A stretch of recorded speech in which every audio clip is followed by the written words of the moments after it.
Good evening and welcome to Tucker Carlson Tonight. We've got news for you this evening. Joe Biden, the president, has announced another piece of his highly promoted equity agenda. Joe Biden's latest idea is to pay black people to smoke more crack. What?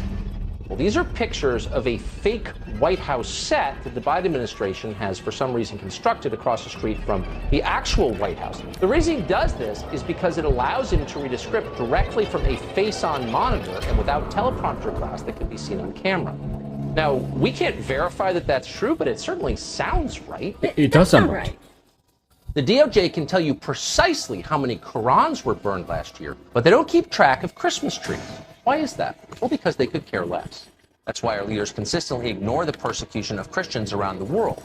When U.S. policy contributes to that persecution, and it does, they say nothing about it. Everyone who actually lives in this country knows exactly what's going on. Look around. Our streets are dangerous, much more dangerous than they've been in a long time, decades. There are a lot of reasons for that, but one reason is our cities are overrun with mentally unstable vagrants who are living on the sidewalks. Now, for a long time, we've called these people homeless, but let's stop doing that. The homeless is a political term which is intentionally devised to mislead you. A lot of them could be staying indoors. They don't want to because they're addicted to drugs.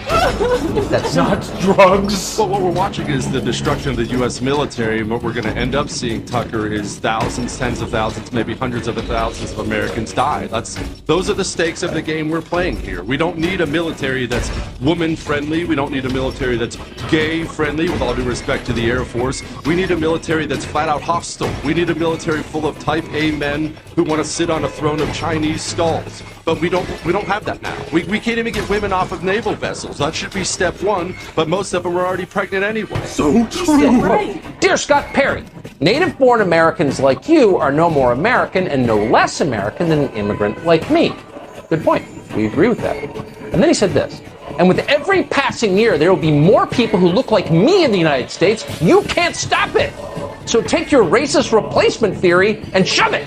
In other words, you're being replaced, and there's nothing you can do about it. So shut up. Luckily, with people like Ted Lieu in charge, they're not going to get a lot done. That's a moron. These people seek absolute sameness, total uniformity. You're happy with your corner coffee shop. They want to make you drink Starbucks every day from now until forever, no matter how it tastes. That's the future they promise.